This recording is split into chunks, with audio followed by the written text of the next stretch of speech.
Okay. आज हम लोग एक्सप्लोरेटरी डेटा एनालिसिस का लास्ट एल्गोरिदम पढ़ने वाले हैं, जो कि डायमेंशन रिडक्शन के लिए यूज़ होता है। इसका नाम है लासो रिग्रेशन। ठीक है। अब लासो रिग्रेशन पढ़ने से पहले हमें रिग्रेशन जानना ज़रूरी है। जब तक रिग्रेशन नहीं जानेंगे तब तक लासो रिग्रेशन नहीं पता चलेगा।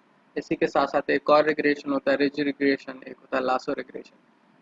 दोनों में थोड़ा सा डिफरेंस होता है, बट जो डायमेंशन रिडक्शन के लिए यूज़ होता है वो लासो रिग्रेशन होता है, रिज रिग्रेशन नहीं होता है। ठीक है।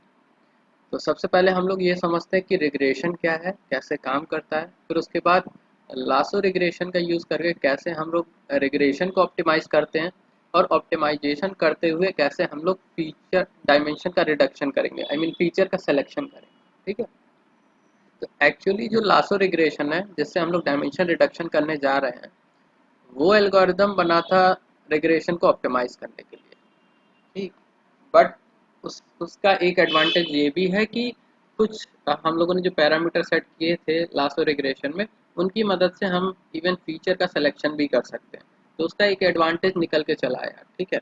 पर्पस क्या था, ऑप्टिमाइजेशन रिग्रेशन का, लेकिन उसके साथ साथ एक एडवांटेज और हमें मिला, क्या, हम लोग फीचर का सिलेक्शन कर सकते थे। जो अननेसेसरी फीचर है उनको हम क्या कर सकते हैं, रिमूव कर सकते हैं। अब ये कैसे काम करेगा देखते हैं। तो सबसे पहले हम लोग देखते हैं रिग्रेशन। रिग्रेशन क्या होता है। तो रिग्रेशन एक तरीके की प्रॉब्लम है मशीन लर्निंग में।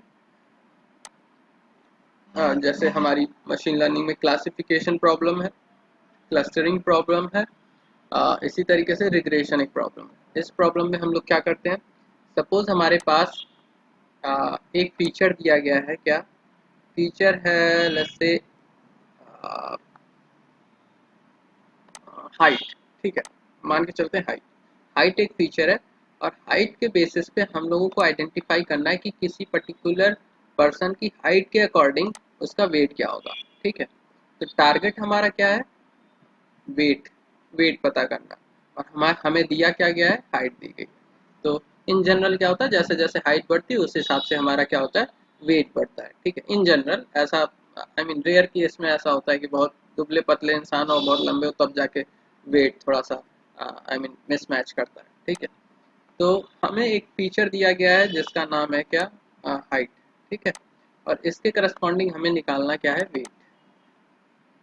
तो क्योंकि हम लोग सुपरवाइज लर्निंग करने जा रहे हैं, तो सुपरवाइज लर्निंग में हमारे पास कुछ डेटा पहले से दिया होगा। जैसे हाइट दी होगी, उसके करस्पॉन्डिंग वेट दिया होगा। ठीक है। तो हम छोटा सा डेटा सेट एक बना लेते हैं, सिंपल सा। जैसे हाइट सपोज 5 फीट है, तो वेट जैसे 55 किलोग्राम है। और 5.5 है अगर हमारा हाइट,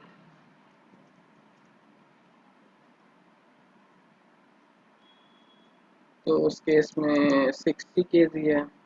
और इसी तरीके से अगर 6 फीट है तो उस केस में हमारा 70 kg है। अगर 6.1 है तो मे बी 80 हो सकता है, कुछ भी हो सकता है। तो यहाँ पर एक चीज़ हमें समझ में आ रही है कि इन दोनों के बीच में एक लीनियर रिलेशनशिप है। लीनियर इन द सेंस, जैसे जैसे हमारी हाइट बढ़ रही है उस हिसाब से हमारा वेट बढ़ रहा है। तो अगर इनको हम लोग नॉर्मलाइज करके एक्स और वाई प्लेन में, तो प्लेन में ड्रॉ करते हैं तो क्या होगा, कैसे होगा। सपोज 5 हमारा यहाँ पर है। ठीक है। हम यहाँ पर ऐसे रेंडमली ड्रॉ कर रहे हैं पॉइंट को। ठीक है। 5, 5.5, 6, 6.1, और भी डेटा पॉइंट कुछ ले ले रहे हैं, लेट्स से 7, 8। हाइट इतना होता नहीं, बट हम ऐसे एग्जांपल के लिए ले ले रहे हैं। ठीक है। और इसी तरीके से हमारा जो वेट है, इसको हम लोग 10 से डिवाइड करके, आई मीन 10 से स्केलिंग करके तब जाके यहाँ पर ड्रॉ कर रहे हैं। तो 5 में 5.5, फिर 60, 70, 80। ठीक। अब इन डेटा पॉइंट को हम लोग ड्रॉ करेंगे। तो डेटा पॉइंट में हमारा ये पॉइंट मिला, एक ये पॉइंट मिला, और एक ये। इसके करस्पॉन्डिंग देखते जाना, एक ये है, ये है।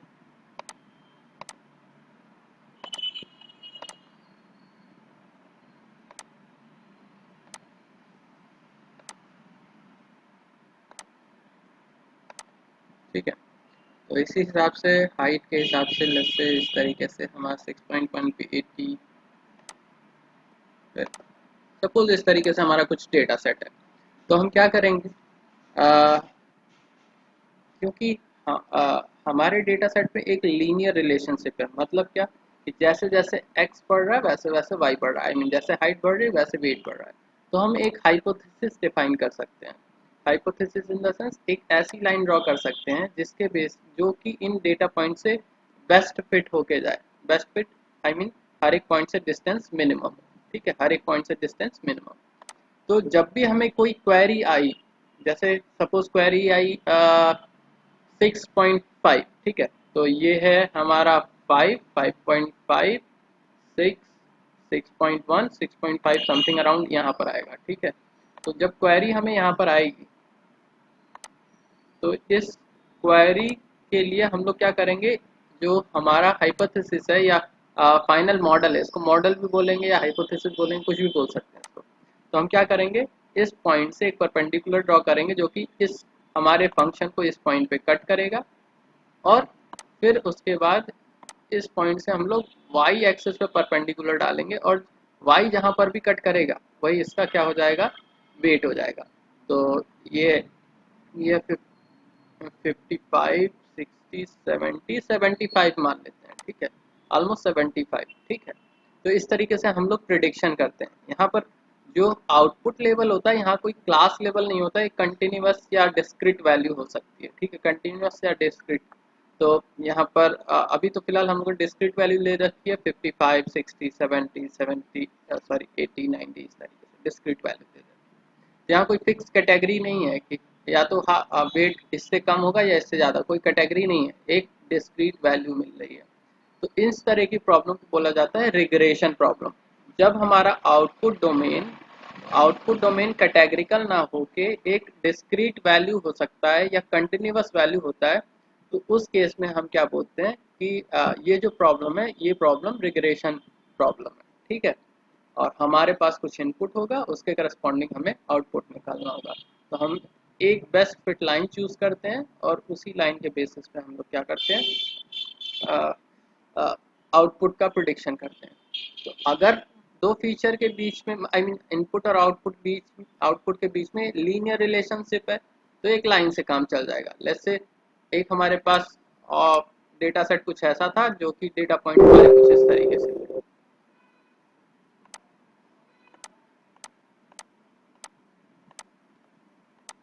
अब यहाँ पर तो लीनियर रिलेशनशिप नहीं है, तो इसी हिसाब से हम लोग क्या करेंगे, जैसे इस लाइन के लिए हमने इक्वेशन निकाली थी y equals to m x plus सी।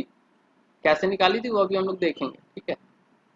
ये लाइन कैसे हम लोगों ने फाइनली बेस्ट फिट लाइन कैसे निकाली है, यही चैलेंज होता है रिग्रेशन प्रॉब्लम में, यही चैलेंज होता है कि ऐसी बेस्ट फिट लाइन खोज के निकालना जो कि इन सभी डेटा पॉइंट से एकदम मिनिमम डिस्टेंस पे हो। यही चैलेंज होता है रिग्रेशन में, ठीक है। अब यहाँ पर क्या होगा, यहाँ पर हम लोग सिंगल लाइन ड्रॉ करके नहीं बता सकते कि ओके ये चीज़ अगर x बढ़ रहा है तो y भी बढ़ेगा, ऐसा नहीं है। तो यहाँ पर देखो x कम है y ज़्यादा है, यहाँ पर x ज़्यादा है y कम है, ठीक है। आई मीन इन दोनों पॉइंट के लिए y x की वैल्यू सॉरी y की वैल्यू इन दोनों पॉइंट के लिए लगभग सेम है, ठीक है। तो यहाँ पर ये नहीं कह सकते कि x बढ़ रहा है तो y भी बढ़ रहा है। तो हम यहाँ पर हम क्या करेंगे, डिग्री जो इक्वेशन की डिग्री है वो बढ़ाएंगे, जैसे 1 डिग्री 2 डिग्री पॉलिनोमियल इक्वेशन लिखेंगे, ठीक है, एक्सपोनेंशियल इक्वेशन लिखेंगे अकॉर्डिंग टू इक्वेशन। जैसे एक इक्वेशन ये है, उसी हिसाब से एक इक्वेशन हम लोग क्या लिख सकते हैं, सर्कल की इक्वेशन। सर्कल की इक्वेशन क्या होती है, x square plus y square equals to 1 होती है। 1 कब होती है, जब ये रेडियस 1 होती है, स्क्वायर है ये, ठीक है, इस तरीके से, ठीक है।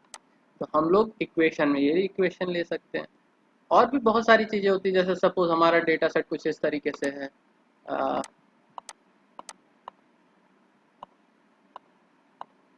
कुछ इस तरीके से। तो यहाँ पर क्या है, ये ऑलमोस्ट दिख रहा है किसका, ये इक्वेशन क्या दिख रही है, एक्स स्क्वायर की y equals to x square, उस तरीके की इक्वेशन दिख रही है, पैराबोला की इक्वेशन दिख रही है ना।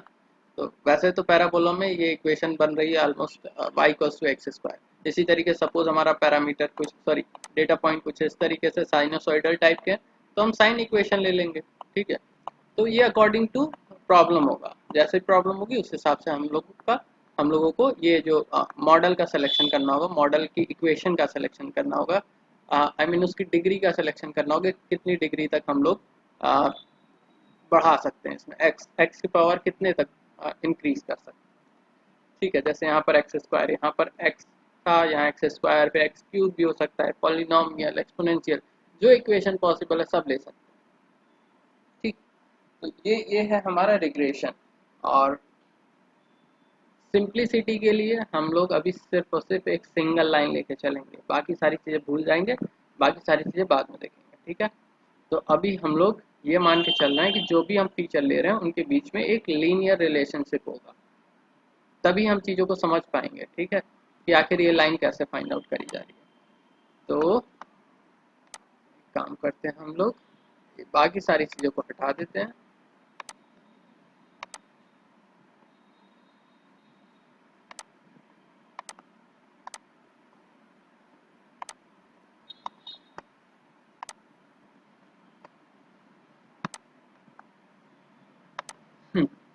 तो हमने क्या किया, ये बेस्ट फिट लाइन चूज की।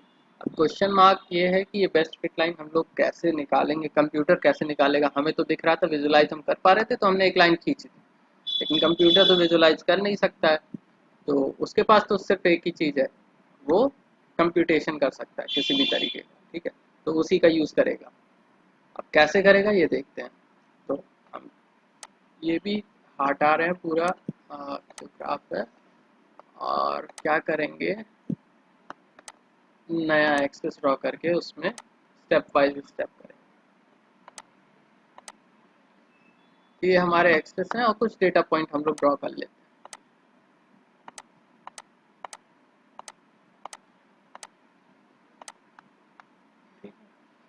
अब सबसे पहला काम जो रिग्रेशन में किया जाता है, इसको स्केल करना। ठीक है, डेटा को स्केल कर लेते हैं, क्योंकि अगर डेटा पॉइंट बहुत दूर दूर होंगे तो उस केस में बेस्ट फिट लाइन चूज करना थोड़ा सा मुश्किल होता है। तो हमेशा याद रखना, रिग्रेशन में क्या करते हैं, हम लोग डेटा सेट को स्केल कर लेते हैं, चाहे मिन मैक्स स्केलर के थ्रू या स्टैंडर्ड स्केलर के थ्रू। स्टैंडर्ड स्केलर के थ्रू करते तो ज़्यादा बेटर है। ठीक है, तो उसमें क्या होगा, ये पूरा डेटा सेट जीरो पे शिफ्ट हो जाएगा, आई मीन वैल्यू क्या हो जाएगी, जीरो हो जाएगी, स्टैंडर्ड डेविएशन वन हो जाएगा। तो अभी फिलहाल हम स्केल नहीं कर रहे हैं, बस हम लोग इसको करने की कोशिश कर रहे हैं, समझने की कोशिश कर रहे हैं। लेकिन कभी भी रिग्रेशन परफॉर्म करना है, तो इवन कोई भी एल्गोरिदम परफॉर्म करना है, तो स्केलिंग करना अच्छा माना जाता है। ठीक है, तो हम लोग क्या, कंप्यूटर क्या करेगा, कंप्यूटर के पास हम लोग एक इक्वेशन देंगे, y equals to m x plus c, m x plus c, और कहेंगे कि अब तुम बस सिर्फ और सिर्फ m और c को चेंज कर सकते हो, बाकी किसी चीज़ को नहीं। y को नहीं चेंज कर सकते, x, क्योंकि ये एक्सेस है, फीचर्स है। इसमें जो वेरिएबल पैरामीटर वो क्या होंगे, m होगा, और c, m क्या होगा, स्लोप, लाइन का स्लोप, जो हाइपोथेसिस या फाइनल मॉडल होगा उसका स्लोप, और c क्या है, y इंटरसेप्ट। मतलब अगर हम लोगों ने सपोज ये लाइन ड्रॉ की बेस्ट फिट, ये लाइन y एक्सेस को किस पॉइंट पे काट रही है, इस पॉइंट पे काट रही है, तो यही क्या हो जाएगी, c की वैल्यू। तो यहाँ निगेटिव में -1 होगा, प्लस से अगर ये -1 पॉइंट है तो यहाँ पर c की वैल्यू -1। ठीक है, तो ये इक्वेशन हमें निकालनी है, y equals to m x plus c में ऐसा बेस्ट m की वैल्यू और c की वैल्यू चूज करनी है कि ये जो लाइन है इन सबसे मिनिमम डिस्टेंस पे हो जाए, यही हमारा टास्क है। तो क्या करेगा कंप्यूटर, रैंडमली इनिशियलाइज करेगा m की वैल्यू और रैंडमली इनिशियलाइज करेगा c की वैल्यू। तो लेट्स से उसने कुछ इस तरीके से एक लाइन ड्रॉ। ठीक है, अब सॉरी, थोड़ा सा और ठीक ले रहे हैं इस तरीके से। ठीक है, थोड़ा सा आसान होगा चीज़ें। तो कुछ इस तरीके से उसने एक रैंडम लाइन ले ली। अब इस रैंडम लाइन में क्या करेगा, वही सेम जो अब तक हम लोग करते आए, प्रोजेक्शन, डिस्टेंस कैलकुलेशन। यहाँ पर हम लोग क्या करेंगे, कैलकुलेट करेंगे एरर, एरर कैलकुलेट करेंगे। एरर कैलकुलेशन क्या, अ, अगर सपोज हमारे पास इतने सारे डेटा पॉइंट थे, इनमें हम लोग क्या करेंगे, कुछ ऐसे डेटा पॉइंट लेंगे जो कि जिनको हम लोग बाद में टेस्ट करना चाहें। आई I मीन हम पूरे डेटा सेट को दो पार्ट में तोड़ते हैं, एक होता है ट्रेनिंग पार्ट, एक होता है टेस्ट पोर्शन, ठीक है, टेस्ट पार्ट, ठीक। तो इस सारे डेटा, इन सभी डेटा पॉइंट में हम लोग लेट्स से 3 डेटा पॉइंट को ले रहे हैं हम लोग टेस्ट, ठीक है। इन पे इन आई मीन कुछ डेटा पॉइंट से हम लोग ट्रेनिंग करेंगे और कुछ डेटा पॉइंट को हम लोग टेस्ट करेंगे कि हमारा मॉडल सही आंसर दे रहा है कि नहीं, है ना। तो हम लोगों ने एक एम और सी की वैल्यू चूज की, कोई भी रैंडम वैल्यू चूज की। अब उसके बाद हम क्या करेंगे, रैंडम वैल्यू चूज करने के बाद हम लोग रेजिड्यूअल सम निकालेंगे। रेजिड्यूअल सम क्या होता है, देखते हैं। जितने भी डेटा पॉइंट हैं इनकी डिस्टेंस हम लोग यहाँ से निकालेंगे। अच्छा एक काम करते हैं, हम लोग अभी ये टेस्ट और ट्रेन छोड़ देते हैं, अभी वापस से नॉर्मल डेटा सेट पे आते हैं, ट्रेनिंग डेटा सेट। तो इस केस में हम लोग क्या करेंगे, रेजिड्यूअल सम निकालेंगे। रेजिड्यूअल सम क्या होता है देखते हैं। रेजिड्यूअल सम ये होता है कि हम लोग जो हम लोगों ने हाइपोथेसिस डिफाइन की, इस हाइपोथेसिस की एरर चेक करते हैं रेजिड्यूअल सम में। एरर इन द सेंस, हमें ये पता है कि x की इस वैल्यू के लिए ओरिजिनल डेटा सेट में x की इस वैल्यू के लिए y की वैल्यू ये, एक्चुअल y की वैल्यू ये है, ठीक है। इसी तरीके से इस पॉइंट की इस x वैल्यू के लिए y की वैल्यू क्या है, ये, ठीक, y की वैल्यू ये। अब हम लोग क्या करेंगे, हम लोग एक्चुअल और प्रिडिक्टेड वैल्यू के बेसिस पे इस हमारी जो मॉडल है उसकी एरर फाइंड आउट करेंगे। कैसे, x की इस वैल्यू के लिए y में कितनी एरर है, x अगर ये है तो हमारे मॉडल के हिसाब से y की वैल्यू क्या होगी, ये होगी। तो जो एरर आई है वो क्या आई है, यहाँ से लेके यहाँ, ठीक है, इतनी एरर आई है। पहले y की वैल्यू सपोज थी, अगर इसको 2 मान लेते हो तो इसने जो मॉडल है उसने प्रिडिक्ट किया क्या, 4, लेस से 4 प्रिडिक्ट किया, ठीक है। इसी तरीके से इस पॉइंट के लिए क्या होगी, इस पॉइंट के लिए यहाँ से लेके यहाँ तक, मतलब क्या, इस डिस्टेंस से लेके यहाँ तक ये एरर आई है। इसी तरीके से हर एक डेटा पॉइंट से हम लोग क्या करेंगे, एरर कैलकुलेशन करेंगे। क्या करेंगे, एरर का कैलकुलेशन करेंगे। तो ये जो जितनी भी एरर आएंगी इनको हम लोग सम करेंगे। क्या करेंगे, सम करेंगे, ठीक है। तो एक्चुअली हम लोग क्या करने वाले हैं, समेशन ऑफ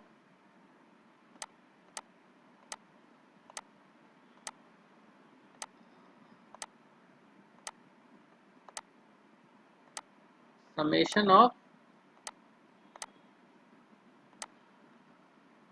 समेशन स्टार्ट होगा i = 1 से लेके n, और हम लोग क्या सम करने वाले हैं, जितनी भी एरर आ रही है वो।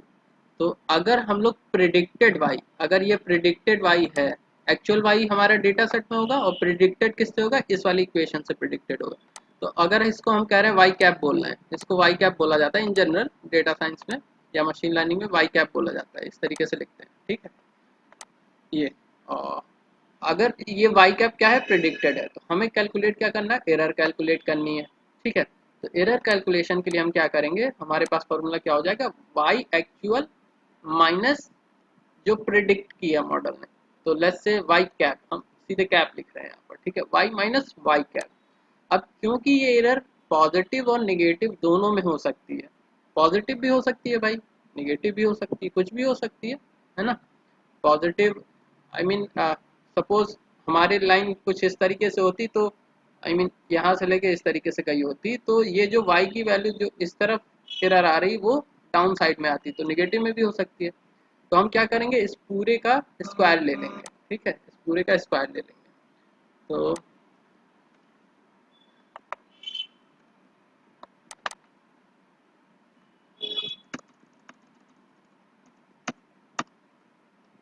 ठीक है, तो ये जो हमारा कहलाता है वो क्या कहलाता है, अल्टीमेटली लॉस होता है, ठीक है, अल्टीमेट लॉस होता है।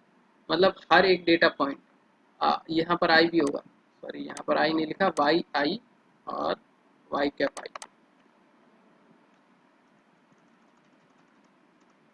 ठीक है, इस तरीके से।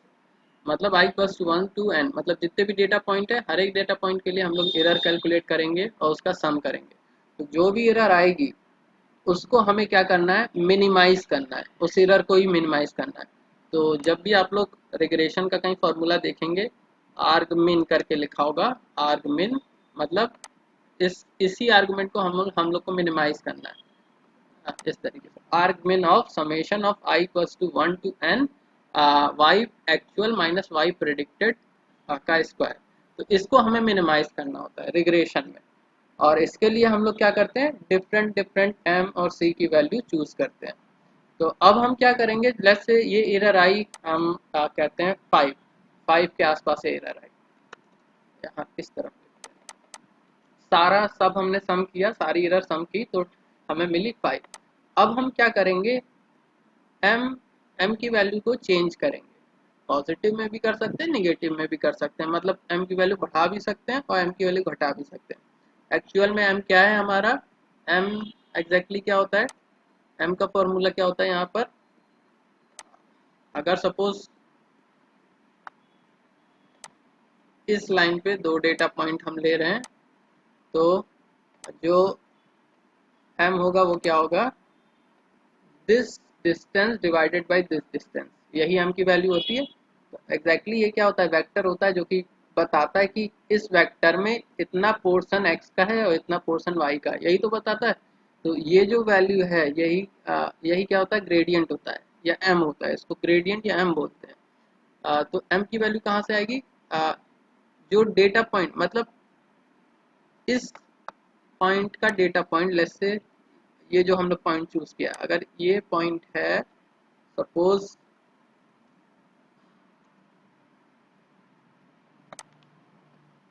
x1 कॉमा y1, ठीक है, और ये वाला पॉइंट है हमारा x2 कॉमा y2। तो ये जो m की वैल्यू आएगी वो क्या होगी, y2 minus y1 divided by x2 minus x1, ठीक है, ये यही फार्मूला होता है, ठीक है, m का। तो यहाँ पर हम लोग क्या कर रहे हैं, m की वैल्यू क्या कर रहे हैं, चूज कर रहे हैं, बार बार m की वैल्यू क्या कर रहे हैं, चूज कर रहे हैं। तो m की वैल्यू हम लोग क्या करेंगे, घटाएंगे या बढ़ाएंगे, मतलब जो भी कोई भी दो डेटा पॉइंट चूज करके जो हम लोग ये m की वैल्यू चूज कर रहे हैं, उसमें हम क्या करेंगे, अब की बार y की वैल्यू को थोड़ा सा क्या करेंगे, घटा के देखेंगे या बढ़ा के देखेंगे। अब एक काम करते हैं हम लोग, सब छोड़ते हैं, पहले बस y m की वैल्यू को क्या करते हैं, थोड़ा सा घटाते हैं, कम करते हैं, ठीक है। तो कम करने पे लेट्स से जो ये एरर आई है, हम थोड़ा सा यहाँ पर ग्राफ में भी कम कर लेते हैं, ठीक है, हमने y की वैल्यू को थोड़ा सा कम किया,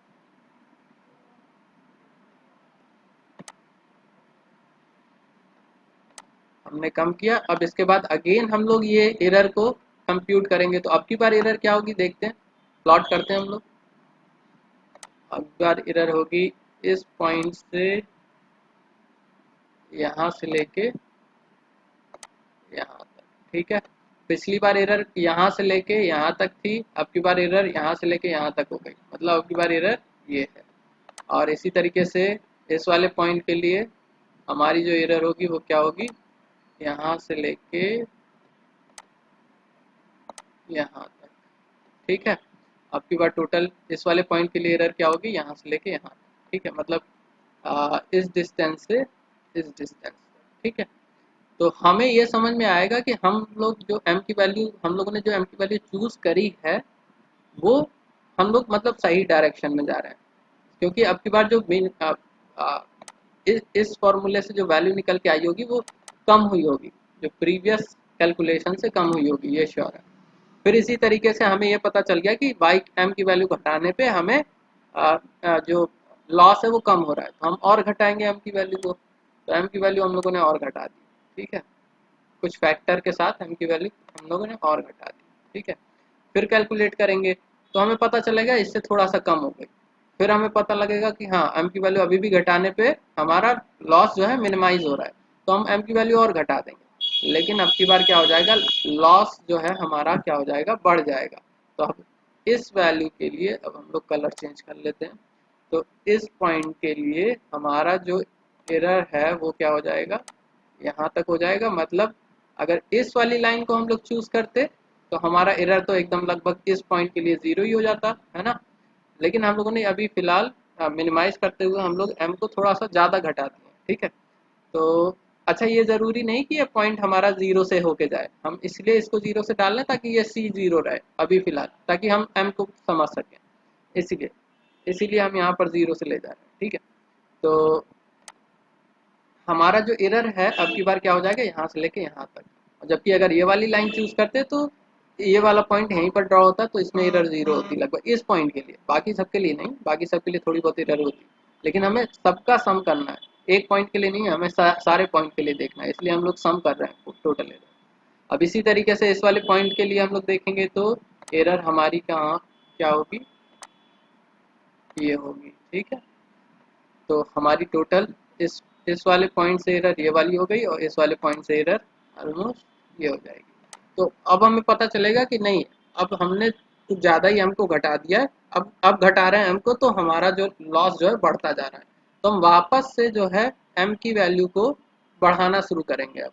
लेकिन अगर सपोज उसी फैक्टर से एम की वैल्यू को बढ़ा दिया, तो वापस हम लोग इस वाले पॉइंट पे पहुंच जाएंगे, और फिर हमारी लर्निंग खत्म हो जाएगी। तो हम क्या करेंगे, अगर सपोज हम लोग 5 से इंक्रीमेंट कर रहे थे, तो अब की बार किससे इंक्रीमेंट करेंगे, 4 से इंक्रीमेंट, सॉरी सॉरी 5 से डिक्रीमेंट कर रहे थे, तो अब की बार 4 से इंक्रीमेंट करेंगे। तो 4 से इंक्रीमेंट करेंगे, तो अब फिर डिस्टेंस कैलकुलेट करेंगे, ठीक है। और फिर ऐसे ही करते करते वो फिर थोड़ा सा पॉइंट से दूर भागने लगेगा। तो इस तरीके से हम लोग क्या करते जाएंगे, जो फ्रैक्शन है, जिस फ्रैक्शन के साथ हम लोग वैल्यू को सॉरी एम की वैल्यू को घटा या बढ़ा रहे हैं, उसको हम लोग मिनिमाइज करते जाएंगे, मतलब कम करते जाएंगे। तो एक समय ऐसा आएगा कि एक छोटी सी एरिया में ये ऑस्किलेट करने का लगेगा, ठीक है। इस तरीके से जो है ऑस्किलेट करते हुए एकदम बेस्ट फिट जो है वो हो जाएगा, ये वाली लाइन जो इन डेटा पॉइंट के साथ बेस्ट फिट हो जाएगी, ठीक है। तो इस तरीके से हम लोग क्या करते हैं, सिलेक्शन करते हैं बेस्ट फिट लाइन का रिग्रेशन में। अब बात आती है ये कि लासो या रिज रिग्रेशन का क्या यूज है, हमें हमें इतना तो समझ में आ गया कि रिग्रेशन इस तरीके से करते हैं। अब लासो सॉरी रिग्रेशन का क्या यूज है, ठीक है। देखते हैं इसकी जरूरत पड़ी क्यों, ठीक है। दो दो चीजें हैं, उनकी जरूरत क्यों पड़ी ये देखते हैं।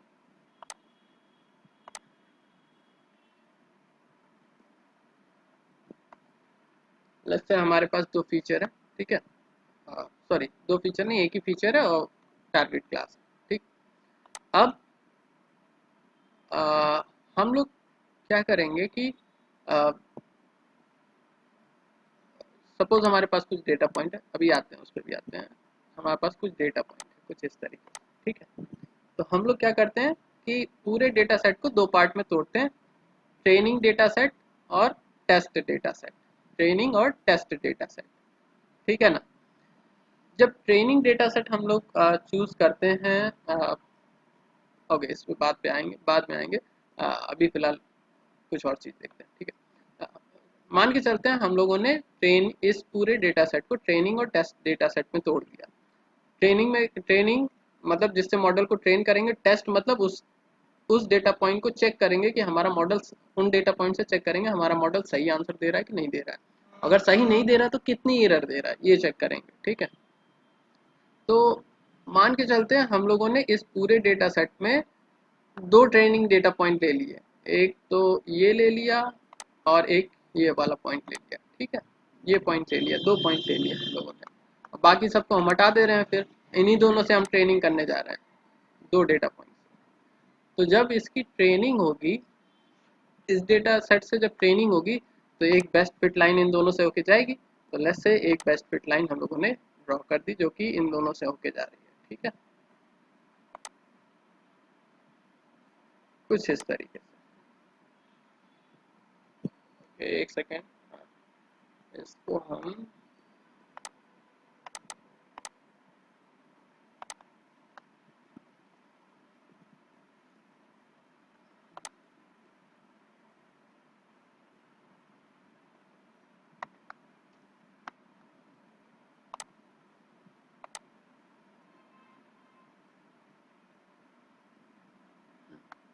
तो ये दो पॉइंट हमने चूज किए, ये ओरिजिनल डेटा पॉइंट है, ये ट्रेनिंग के लिए स्प्लिट किए हुए डेटा पॉइंट। तो इनसे बेस्ट फिट होके एक लाइन जाएगी, ठीक है। और जो ट्रेनिंग के बाद हमें फाइनल ये लाइन मिलेगी, ये वाला मॉडल मिलेगा, ठीक है। अब इस मॉडल के बेसिस पे अगर हम लोग टेस्टिंग करते हैं, मतलब हमारा ये जो लाइन है कुछ इस तरीके से ओरिजिनल डेटा सेट पे आएगी, ठीक है। तो जब हम लोग इस मॉडल से जब टेस्टिंग करेंगे तो हमें एरर काफ़ी मिलेगी। देखो इस वाले पॉइंट के लिए अगर हम लोग एरर का कैलकुलेशन करेंगे तो देखो यहाँ से हम लोग एक लाइन यहाँ पर ड्रॉ करेंगे और ये यहाँ एक्चुअल हमारा क्या है, ये है, हमें एरर इतनी मिल रही है। इसी तरीके से इस पॉइंट के लिए जब हम लोग आइडेंटिफाई करेंगे एरर, तो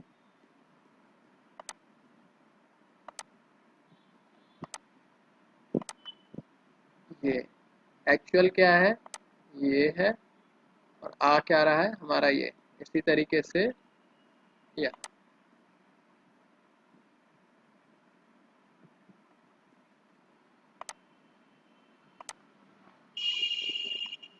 एक्चुअल हमारा ये है, कुछ इस तरीके से आ कितना रहा है हमें, इतना एरर काफ़ी आ रही है, ये हम लोग देख पा रहे हैं, ठीक है। इवन जो हमारा ट्रेनिंग डेटा सेट था उसमें एक्यूरेसी बहुत तगड़ी रही होगी क्योंकि इसने सारे डेटा पॉइंट को कवर कर लिया है, ठीक है। लेकिन जो टेस्ट डेटा सेट है उस पर एक्यूरेसी बहुत ही ख़राब आ रही होगी, मतलब ये एरर, इतनी एरर, फिर यहाँ से लेके यहाँ तक एरर, फिर यहाँ से लेके यहाँ तक एरर, सोचो इतनी ज़्यादा एरर। तो जो टेस्ट कर रहे होंगे तो उसमें एरर बहुत ज़्यादा आ रही होगी, है ना। और ऐसा क्यों हुआ, ऐसा इसलिए होता है कि जब भी हमारा मॉडल डेटा सेट के हर एक डेटा पॉइंट को कवर करने की कोशिश करता है तो उस केस में जो मॉडल की एक्यूरेसी जनरल डेटा पॉइंट पे लूज हो जाती है। और ऐसा इसलिए होता है क्योंकि वो हर एक, जैसे एक एग्जांपल लेते हैं हम लोग, अ, अभी अभी समझ में आएगा, ठीक है। अ, यहाँ इधर देख रहे हैं, ठीक है। अगर सपोज हमारे डेटा पॉइंट कुछ इस तरीके से थे और हम लोगों ने पॉलिनोमियल डिग्री बहुत ज़्यादा बढ़ा दी, मतलब जो इक्वेशन है उसकी डिग्री बहुत बढ़ा दी, तो जब इक्वेशन की डिग्री बढ़ा देंगे तो वो इस डेटा पॉइंट के, आई मीन इस डेटा सेट के हर एक पॉइंट को कवर करने की कोशिश करेगा, हर एक पॉइंट को कवर करेगा, ठीक है। बहुत ज़्यादा जब डिग्री बढ़ा देंगे तो क्या होगा उस केस में, वो सिर्फ और सिर्फ इसी डेटा को समझ पाएगा, वो जनरलाइज नहीं हो पाएगा, मॉडल जनरलाइज नहीं हो पाएगा। तो वो इस वाले पॉइंट के लिए अगर सपोज डेटा सेट में कोई ये पॉइंट होगा तो इसके लिए एरर दे देगा, ये पॉइंट होगा तो इसके लिए एरर दे देगा, ये पॉइंट होगा तो इसके लिए, मतलब ये क्वेरी पॉइंट है, ये ट्रेनिंग पॉइंट है। ट्रेनिंग के दौरान अगर मॉडल हर एक डेटा पॉइंट को क्लोजली कवर करता है तो इसको बोलते हैं ओवर फिटिंग बोलते हैं, मतलब कुछ ज़्यादा ही सीख लिया, जो डेटा पॉइंट थे उसके बारे में कुछ ज़्यादा ही सीख लिया, अब उसके बाद दूसरे डेटा पॉइंट को वो नहीं समझ पाएगा, ठीक है। मतलब दूसरे डेटा पॉइंट पे वो अच्छे से आंसर नहीं दे पाएगा मॉडल, वो सिर्फ और सिर्फ इन्हीं मॉडल को ही, अब इनमें से कोई क्वेरी देंगे तो उसका एकदम 100% एक्यूरेसी देगा, ठीक है। क्यों, क्योंकि इसने सिर्फ और सिर्फ इन्हीं डेटा पॉइंट को समझा है, जनरलाइज नहीं हुआ है। जनरलाइज इन द सेंस किसी भी डेटा पॉइंट के लिए आंसर अच्छा देना चाहिए उसे।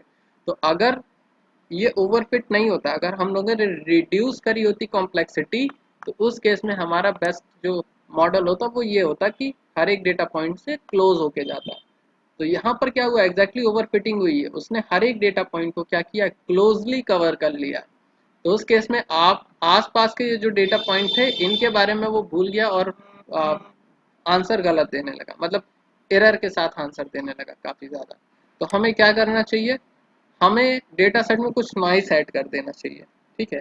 या डेटा सेट में कुछ पेनाल्टी डाल देनी चाहिए, कुछ इस तरीके से। हमारा डेटा सेट कुछ इस तरीके से था, I mean training data set. तो हम क्या करेंगे कि जब हम लोगों ने इसको जब ये लाइन खींची होगी जो कि इन दोनों से फिट होके जाती होगी, तो इस पे एक्यूरेसी कैसे आई होगी, आई मीन लॉस कैसे कैलकुलेट हुआ होगा इस वाले डेटा सेट पे, I mean training data set पे, y माइनस वाई कैप। तो जाहिर सी बात है यहाँ पर एक्चुअल y ये है, y कैप भी यही है। तो ये पहले पॉइंट के लिए ये वैल्यू क्या हो गई होगी, जीरो हो गई होगी, इस वाले पॉइंट के लिए भी वैल्यू क्या हो गई होगी, जीरो हो गई होगी। और उसी समय मॉडल रुक गया होगा, ट्रेनिंग करना बंद कर दिया होगा क्योंकि उसे वैल्यू मिनिमम मिल चुकी है, जीरो मिल चुकी है, ठीक है। और ऐसा इन जनरल कभी नहीं होता मशीन लर्निंग मॉडल में कि एरर जीरो, कभी नहीं होता, ठीक है। तो ये चीज रोकने के लिए हम लोग क्या करेंगे, मॉडल में कुछ नॉइस ऐड करेंगे या मॉडल को थोड़ा सा पेनलाइज करेंगे। कैसे करेंगे, हमारा जो लॉस फंक्शन है,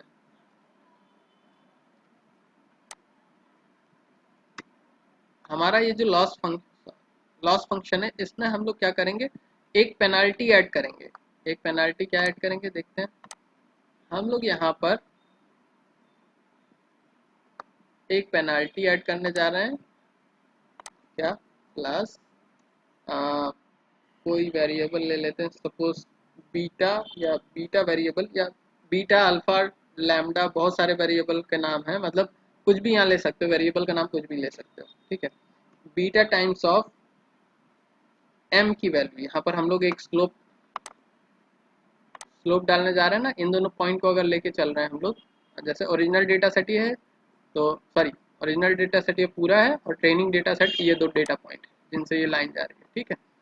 तो हम क्या करेंगे, इसमें एक छोटी सी एरर ऐड कर, सॉरी, छोटा सा नॉइस ऐड कर देंगे, या रेगुलराइज कर देंगे, मॉडल को रेगुलराइज कर देंगे। कैसे, ये है हमारा बीटा, बीटा क्या है अभी अभी पता चलेगा, ठीक है। यहाँ पर m, जो कि ये m है, और हाँ चलो अभी फिलहाल इतना ही लेके चलते हैं, ठीक है। तो इस ये जो हमारी एक्चुअल एरर थी, उस एरर में हम लोग थोड़ी सी एरर और ऐड कर रहे हैं, एरर ऐड कर रहे हैं, ठीक है, एरर ऐड कर रहे हैं। तो ये क्या है हमारा, एक कोफिशिएंट है जो कि बताता है कि आप कितनी एरर ऐड कर रहे हैं, आप कितनी एरर ऐड करना चाह रहे हैं। m तो यहाँ से फिक्स है, ठीक है, m की वैल्यू क्या है, फिक्स है, लेकिन बीटा ये बताएगा कि आप कितनी एरर ऐड करना चाह रहे हैं। बहुत ज़्यादा एरर ऐड करना भी अच्छी चीज़ नहीं है, कम एरर ऐड करना भी अच्छी चीज़ नहीं, अकॉर्डिंग टू डेटा ये आपको डिसाइड करना है। और इसकी रेंज होती है, जो बीटा की रेंज होती है, 1 टू लेके पॉजिटिव में 1 प्लस कुछ भी हो सकती है, इन्फिनिटी भी हो सकती है, कुछ भी हो सकती है, ठीक है। बट इन जनरल सब लोग लेते हैं जो 0 to 1 के बीच में कोई भी बीटा की वैल्यू 1 2 3 कुछ भी ले सकते हैं, इसका कोई फिक्स वो नहीं है कि, हाँ लेकिन पॉजिटिव में लेना है इसको, पॉजिटिव में कुछ भी, कोई भी नंबर हो सकता है, ठीक है। m क्या है हमारा, ये वैल्यू है। तो अब की बार क्या होगा कि लेट्स सपोज हमारे पास जो डेटा पॉइंट थे वो यही दो डेटा पॉइंट थे और बाकी नहीं थे। तो इस केस में क्या होगा, इस केस में क्या होगा कि जब ये लाइन बेस्ट फिट हो गई होगी इन दोनों डेटा पॉइंट पे, तो ये वाला टर्म क्या हो गया होगा, जीरो हो गया होगा, ये वाला टर्म जीरो हो गया होगा, बट ये वाला टर्म जीरो नहीं हुआ होगा, ठीक है। तो इसको लेस से बोल देते हैं जीरो, और प्लस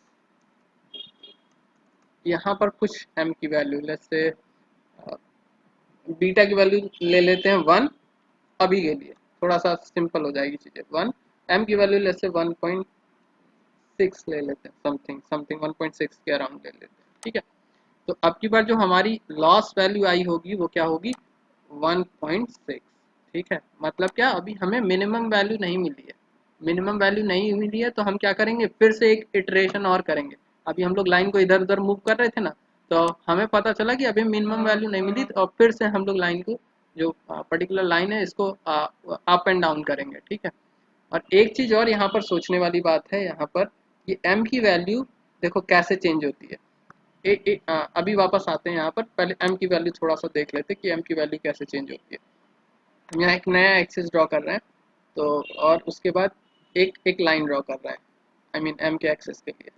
तो यहाँ पर आप लोग एक चीज़ देखोगे, एक फिनोमेना देखोगे क्या, कि जब m की वैल्यू ज़्यादा होती है, m की वैल्यू ज़्यादा होती है, तो उस केस में क्या होता है कि x में थोड़ा सा चेंज करने पे y में काफ़ी चेंज आता है। देखो अगर हम लोगों ने x में सपोज इस पॉइंट से इस पॉइंट पे गए, तो y में देखो कहाँ से कहाँ तक, y में कितना अंतर हो रहा है, y में बहुत ज़्यादा अंतर हो रहा है ना, डिफरेंस जो है, x में इतना डिफरेंस, y में इतना डिफरेंस। तो और जो फार्मूला होता है m का फार्मूला होता है वो क्या होता है, m equals to y1 minus या y2 माइनस, कुछ भी ले सकते हो, वो मॉड वैल्यू होती है, ठीक है, y y2 minus y1 divided by x2 minus x1, ठीक है। तो इस फॉर्मूले में देखा जाए तो ये बढ़ रही है, ये वैल्यू ज़्यादा है और ये वैल्यू कम है, ठीक है, ये वैल्यू क्या है, कम है। तो जब हमारा मॉडल में सॉरी स्लोप ज़्यादा होता है तो ये वैल्यू क्या हो जाती है, ऑलरेडी आई मीन ये वैल्यू उसी हिसाब से घटती बढ़ती आई मीन जब वैल्यू ज़्यादा होगी ये आई मीन जब y2 माइनस y1 ज़्यादा होगी तो m वैल्यू ज़्यादा होगी और उस केस में एरर ज़्यादा होगी। उस केस में ये जो हम लोग जिस चीज़ को मिनिमाइज करने की कोशिश कर रहे हैं वो वैल्यू भी ज़्यादा होगी। और जब हमारा y की वैल्यू m की वैल्यू सॉरी कम होती है इस तरीके से सपोज, तो उस केस में देखो x में थोड़ा सा चेंज करने पे y में भी थोड़ा ही चेंज होता है। तो क्या होगा एग्जैक्टली क्या होगा कि शुरू में तो ये m की वैल्यू तेजी से आई मीन ज़्यादा वैल्यू होगी, m की वैल्यू ज़्यादा होगी, लेकिन जैसे जैसे मॉडल क्या करने लगेगा आई मीन जो एक्यूरेसी की तरफ जब मॉडल बढ़ेगा तो उस केस में m की वैल्यू फिर धीरे धीरे बढ़ना करेगी। मतलब पहले तो बहुत तेजी से शुरुआत में बहुत ज़्यादा वैल्यू होगी m की, पर धीरे धीरे वो क्या होने लगी, श्रिंक होने लगेगी। ठीक है, तो उसी हिसाब से फिर मॉडल की ट्रेनिंग भी होती है। जैसे जैसे m की वैल्यू बढ़ेगी उसी हिसाब से ये जो पैरामीटर आई मीन ये जो जिगजैग हो रहा था पहले इधर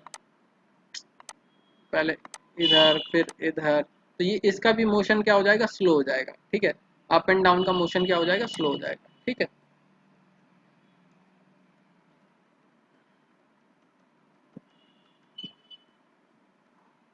ओके, तो आई होप इतनी चीज़ें समझ में आ गई होंगी। ठीक है, और ये जो हम लोगों ने अभी अभी ऐड किया है अपने एरर फंक्शन में ऐड किया है, इसको बोलते हैं रेगुलराइजर। क्या बोलते हैं, रेगुलराइजर। मतलब हमने अपने मॉडल में ये थोड़ी सी एरर ऐड की है या रेगुलराइज मॉडल को रेगुलराइज किया है। ठीक है, अब रेगुलराइजेशन होने पे क्या होगा, जब हम लोगों ने ये मॉडल ऐड किया तो उस केस में एरर 0 ना होके 1.6 हुई होगी।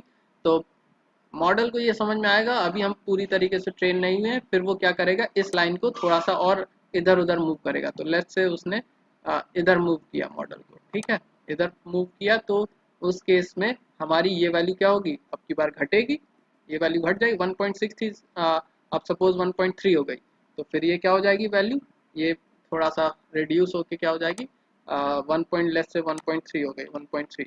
ठीक है, अब उसके बाद उसने थोड़ा सा और रिड्यूस किया, थोड़ा सा और रिड्यूस किया, लेकिन अब की बार जो आ, ये वाली वैल्यू है वो बढ़ जाएगी, ये वाली वैल्यू बढ़ जाएगी, लेकिन ये वाली वैल्यू घट जाएगी। लेकिन जब ये वाली वैल्यू बढ़ेगी क्योंकि ये स्क्वायर में और बढ़ जाएगी, तो उस केस में मॉडल फिर आगे ट्रेन नहीं करेगा, वो वापस से फिर बैक जाना शुरू करेगा। ठीक है, अभी भी यहाँ पर जो है जब 1.3 आया होगा तो इसमें कुछ वैल्यू आई होगी, तो लेट्स से वो आई है 0.1 आई है, तो इसकी वैल्यू 1.3 ना हो के क्या होगी, अगर m की वैल्यू 1.3 है तो टोटल एरर 1.4 के अराउंड होगी। ठीक है, टोटल एरर इसको हम हटा देते हैं यहाँ पर 1.4 आई मीन ये आया सपोज 0.1 और ये आया 1.3, तो इसकी वैल्यू टोटल क्या हो जाएगी 1.4 या 1.5 ले लेते हैं। ठीक है, और फिर उसी हिसाब से मॉडल ट्रेनिंग अगेन स्टार्ट शुरू कर देगा, मतलब स्टार्ट कर देगा। तो उस केस में क्या होगा, देखो फाइनल जो हमारा मॉडल होगा वो कुछ इस तरीके, जीरो तो नहीं होगी इधर इस बार, लेकिन जो फाइनल मॉडल होगा वो किस तरीके से होगा, ये होगा इन डेटा पॉइंट से ना जाके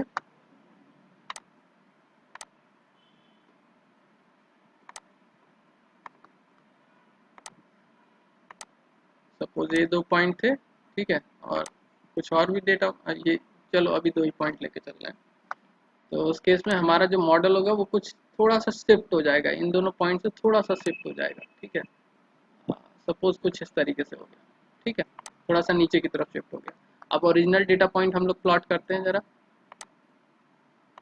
कुछ इस तरीके से थे। ठीक है, इस तरीके से था।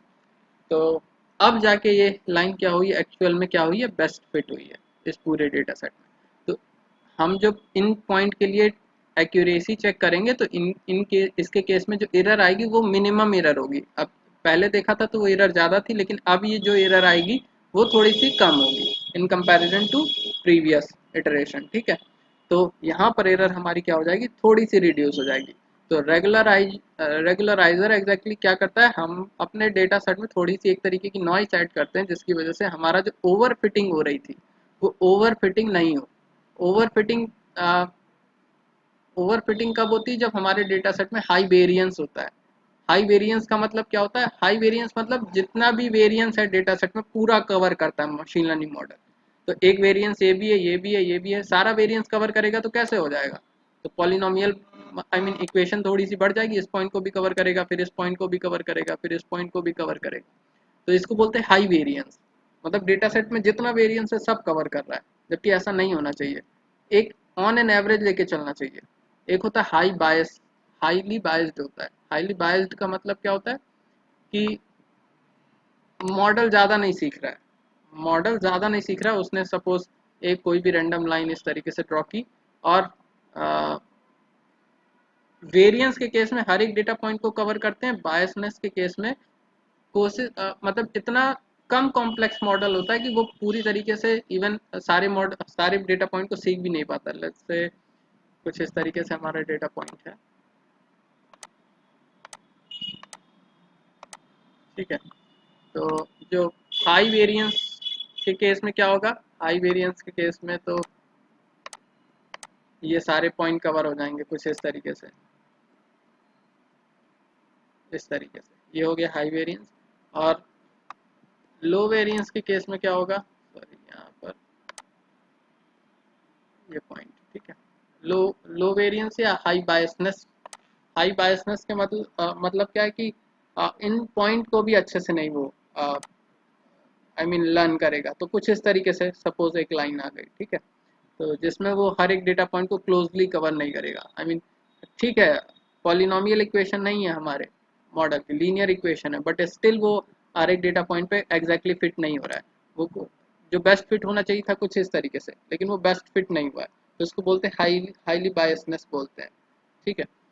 तो मॉडल को बायस्ड भी नहीं होना चाहिए, वेरिएंस भी नहीं, highly I mean high variance भी नहीं होना चाहिए। तो जो हाई वेरिएंस हो रहा था, जो हर एक डेटा पॉइंट को कवर कर रहा था, हाई वेरिएंस को हम लोगों ने रिड्यूस किया है किसके थ्रू, रेगुलराइजर के थ्रू। और जब हम लोग एम, सिर्फ और सिर्फ सिंपल एम, अच्छा ये एम मैग्नीट्यूड में है, मैग्नीट्यूड में है ये याद रखना। आई मीन पॉजिटिव निगेटिव का ध्यान रखना, तो यहाँ पॉजिटिव वैल्यू, ऐसे पॉजिटिव ही इन जनरल आएगा ऐसा, लेकिन ज़रूरी नहीं है कि, क्योंकि इक्वेशन क्या होती है, y2 minus y one divided by x two minus x one, तो निगेटिव में वैल्यू आ सकती है, लेकिन हम लोग जो रेगुलराइजर यूज़ करते हैं उसमें इसकी मॉड वैल्यू लेते हैं, ठीक है, एम की मॉड वैल्यू लेते हैं, ताकि ये इसको इफेक्ट ना करे, ठीक है, इसको इफेक्ट ना करे, निगेटिव में ना कर दे। तो इस तरीके से हम लोगों ने जो हाई वेरिएंस, जो मॉडल में जो हाई वेरिएंस आ रहा था उसको रिड्यूस किया कैसे, रेगुलराइजर का यूज़ करके, ठीक है। तो हाई वेरिएंस को हम लोगों ने लो वेरिएंस में कन्वर्ट किया है, हाई वेरिएंस डेटा सेट को लो वेरिएंस में कन्वर्ट किया है, ठीक है। मतलब अब हर एक डेटा पॉइंट को नहीं कवर करेगा, बट हाँ एक ऑप्टिमल सोल्यूशन देगा मॉडल, ठीक। आई होप इतनी चीज़ें समझ में आई होंगी आप लोगों को, कोई कंफ्यूजन है?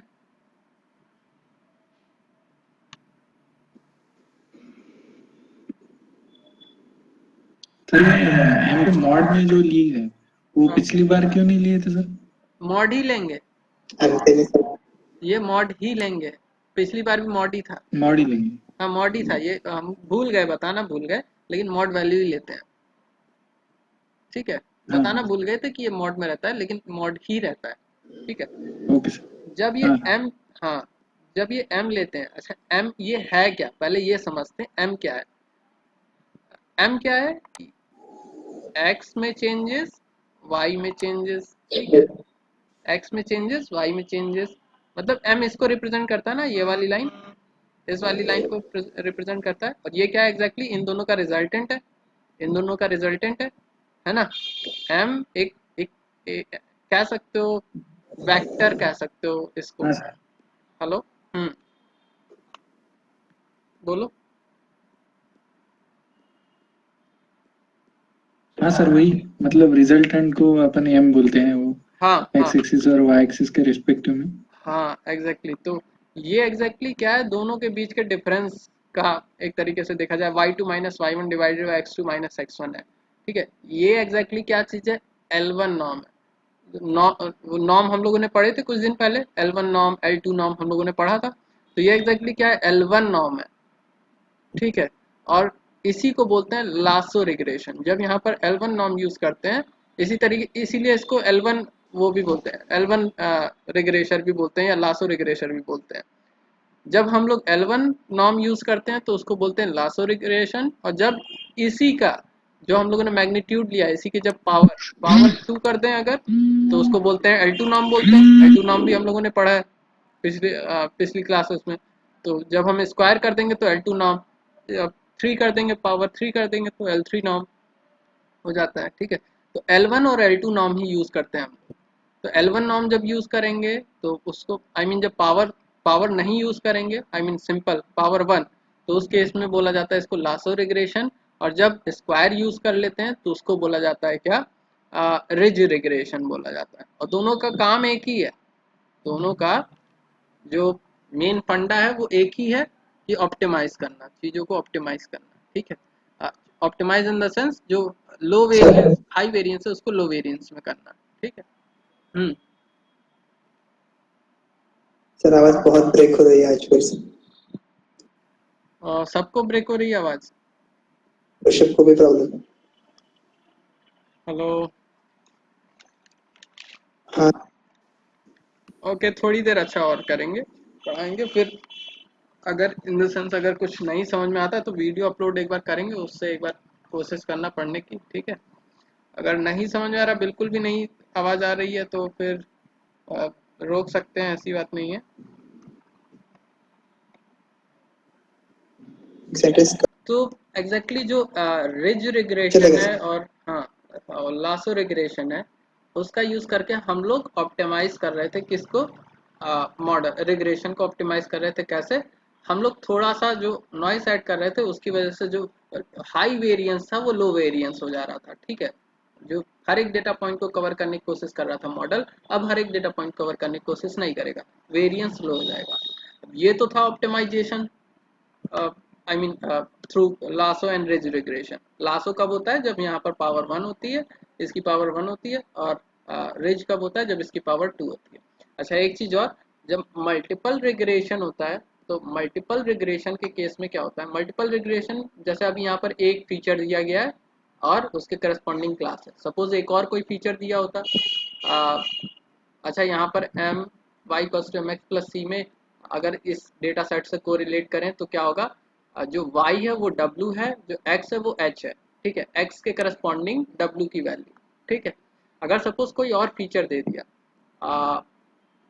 सपोज दे दिया जेंडर, जेंडर दे दिया, तो जेंडर के देखो, मेल और फीमेल का जो वेट होता है उसमें बहुत ज़्यादा डिफरेंस होता है। जैसे अगर देखा जाए तो अगर 6 फीट की कोई मेल है, कोई 6 फीट का कोई मेल है और 6 फीट की कोई फीमेल है, तो उसके वेट में डिफरेंस होता है। तो अगर फीमेल सॉरी जेंडर एक वो दे दिया गया, फीचर दे दिया गया, तो उस केस में ये वेट क्या होगा, चेंज हो जाएगा। ठीक है, तो अब हम लोगों को इस फीचर को भी ध्यान में रखना होगा। तो हमारी जो इक्वेशन बनेगी वो किस तरीके से बनेगी, y equals to m1 x1 plus m2 x2 plus c। ठीक है, जहाँ पर m1 x1 क्या होगा, m1 x1 सॉरी वो m1 x1 क्या होगा, इस वाले सपोज h क्या है, x की जगह हम h कर दे रहे हैं डायरेक्ट h, और और x2 की जगह क्या हो जाएगा, जेंडर हो जाएगा। ठीक है, मल्टीप्लाई बाई जेंडर। तो उस केस में क्या होगा हमारा, m1 multiply by h plus m2 multiply by g plus c। तो हम दो फीचर के बेसिस पे अब हम लोग वेट का कैलकुलेशन करेंगे। इसी तरीके से अगर सपोज एक और फीचर दे दिया तो m1 फिर feature 1 plus m2 plus feature 2 plus m3 plus feature 3, sorry m2 into feature 3 plus c। इस तरीके से ये इक्वेशन बढ़ती चली जाएगी, लेकिन इक्वेशन लीनियर होगी। तो अगर हम लोग इसको 2 डायमेंशन में, जैसे अभी ये जब हम लोगों ने सिंगल फीचर लिया था तो 2 डायमेंशन में हम लोग इस चीज़ को प्लॉट कर पा रहे थे। जब दो फीचर ले लिए तो ये अब 3 डायमेंशन हो जाएगा। क्या हो जाएगा, 3 डायमेंशन हो जाएगा। 3 डायमेंशन में कैसे होगा, एक होगा हमारा फीचर y जो प्रिडिक्शन हमें करना है। ठीक है, एक हो जाएगा x, आई मीन x1 या फिर h बोल सकते हैं, इस केस में x बोल सकते हैं, और एक क्या हो जाएगा हमारा, जैसे आ, आ, वो क्या होगा, जेंडर जेंडर। ठीक है, तो कुछ इस तरीके से हो जाएगा हमारा। आ, ठीक है, ये वाला फीचर क्या हो जाएगा, ये वाला फीचर क्या हो जाएगा h, ये वाला फीचर हो जाएगा जेंडर। तो इसके करस्पॉन्ड इन दोनों करस्पॉन्डिंग एक सी वैल्यू होगी, कट वैल्यू, है ना, वाई की कट वैल्यू, मतलब कहाँ पर कट करेगा। तो जब हम लोग दो फीचर ले रहे हैं तो उस केस में हम लोग एक लाइन ड्रॉ नहीं करेंगे, अब की बार हम लोग एक सरफेस ड्रॉ करेंगे। और सरफेस कैसा होगा, कुछ इस तरीके से, लेट्स से सी की वैल्यू समथिंग लाइक इस पॉइंट पे आई है, तो इसके करस्पॉन्डिंग जो सरफेस होगा कुछ इस तरीके से, कुछ इस तरीके से सरफेस होगा। आई मीन इसको भी टच करेगा कहीं ना कहीं इस तरीके से। सॉरी, फिर से बनाते हैं। और ये एक एंगल भी बनाएगा, मतलब ये जो जैसे एम एच के साथ कितना एंगल बन रहा है, वो एंगल सपोज कुछ इस तरीके से बन रहा है, इस तरीके से। थोड़ा सा इसको जो है,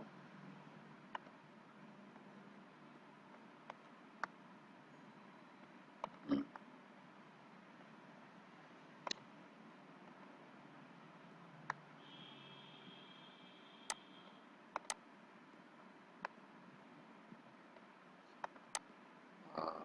ये